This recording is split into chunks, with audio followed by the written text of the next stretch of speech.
Hello, welcome back to the workshop. As ever, it is utterly fantastic to have you here. Like I said yesterday, it's great to be back in the workshop. Here, we're gonna keep working on the hinges. Today, the hinges, I'm committed to this, are gonna be etched and assembled together. So we are going to start grinding these hinges. They're currently at 120 grit, pretty rough all the way around. I'm now gonna start moving up to 240, and then from 240, we're gonna try and go to 400, get a really nice finish on them. From there, it's gonna be etching time. Thanks for being here. It's gonna be great fun. Before we start, however, in other news, this parcel has showed up today. And I'm suspicious that this parcel is not a friendly parcel, so we will open it on camera.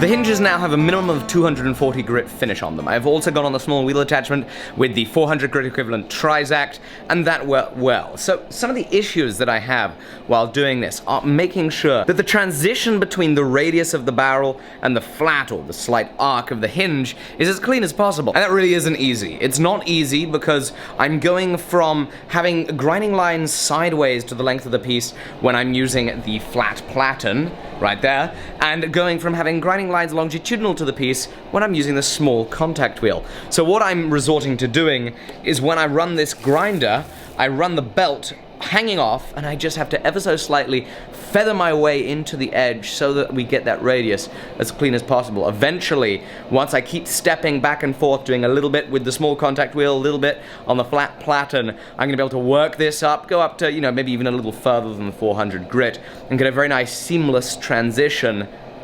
Fingers crossed this goes well.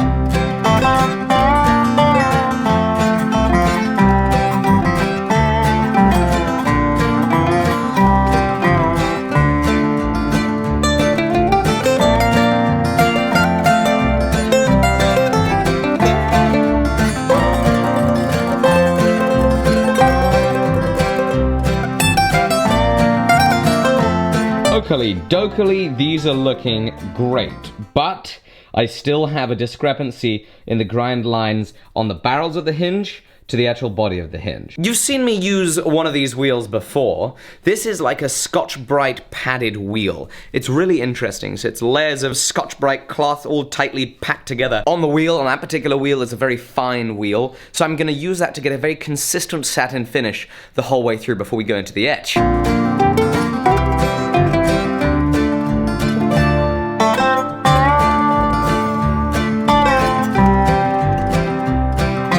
Pieces are looking absolutely stunning right now. I'm really excited. They've all been now in the acid for about an hour or so, so I'm now going to neutralize the acid in a bicarbonate of soda and water solution, and from there, we're gonna be able to get on to actually polishing these up and exposing all of the beauty of the Damascus steel. So here are all the screws that I'm gonna be using, right? And the heads, they're just a little unclean. So what I'm gonna do is I'm gonna come here on a Trizact belt, and I'm gonna slow the speed way down, and I'm just gonna give this a light little sand here, so I can really finish this up and make sure they all look as beautiful as possible. From here, I then am going to heat them up to like a red temperature, and then let them cool down. That'll give it a much better patina, once I then give it a light brushing and a little bit of an oil.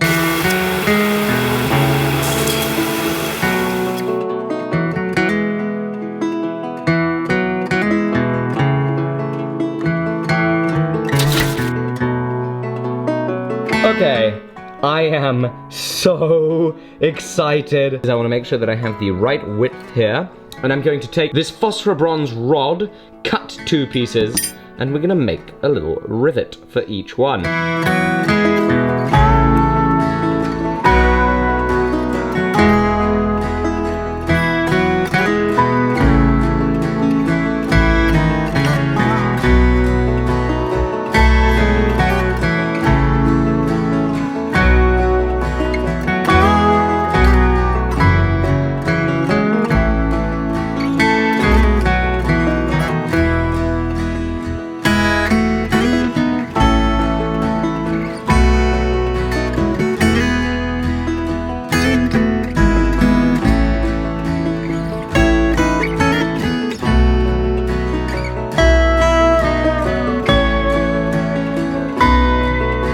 now riveted. The phosphor bronze didn't split. It moved, well, I don't know if you'd say forged, but it moved perfectly under the hammer. I've got some really nice rivets. I'm so excited. I've spent so much time on this project to have the finish line in sight is so exciting.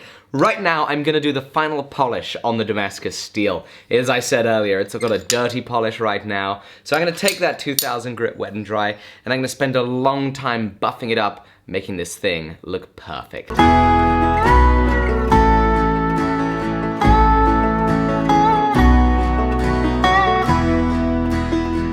Fantastic. We are now going to, well not now, but tomorrow, gonna head up to the coast. My father, it was a hobbyist woodworker. He still has his wood workshop and he still has a lot more insight into woodwork than I do. So we're gonna go up there and I'm gonna enlist his help to help me install these hinges. We're taking the Samurai Carpenter box with us. See you there in just a second.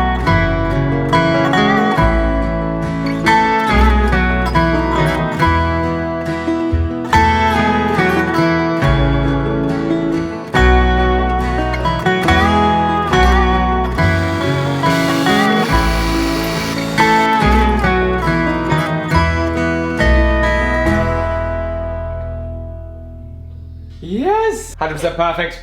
Let's do this!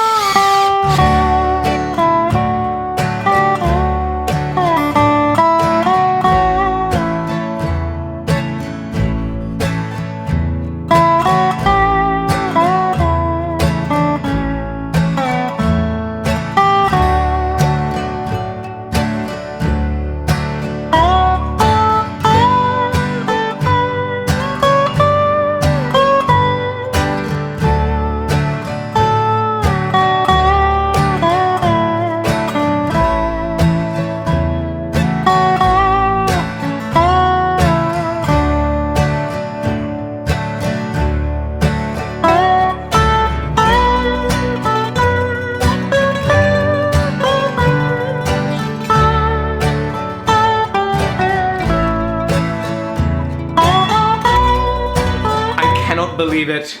Finally, the hinges are done, and after all of this work, the enormous amount of work that's gone into this, I've put days and days and days and days and days of work into thinking about this and starting to execute this, and I can't tell you how exciting it is that they're on the box, it works, it opens, it closes.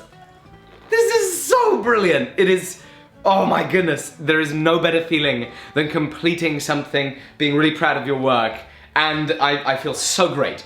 Obviously, this background is a little familiar. If you watch The Samurai Carpenter, you'll know all about how this box came to be. The Samurai Carpenter is a fantastic carpenter on YouTube, great person, worth watching his videos, especially because he made this box. And I'd love for you to go and watch the video of him making this box. First thing you do after watching this video, after subscribing, and I comment on it because his background is like this, because I'm in a wood workshop, I'm in my father's wood workshop, which is great. But anyway, I'd love for you to go check out the video of him making this box, and please do go check out my channel and see all the other videos where I've been making these hinges. Massive fun. I cannot believe I've just made Damascus steel hinges. Can't believe they work. It is brilliant, and I'm so thrilled to see you tomorrow on the next episode. Please be sure to check out the Samurai Carpenter's video right here. If you want to check out another one of mine, there's a link right here. You can subscribe to the Samurai Carpenter there and subscribe to me here. Have a great day. I'll see you tomorrow on the very next episode. Bye-bye.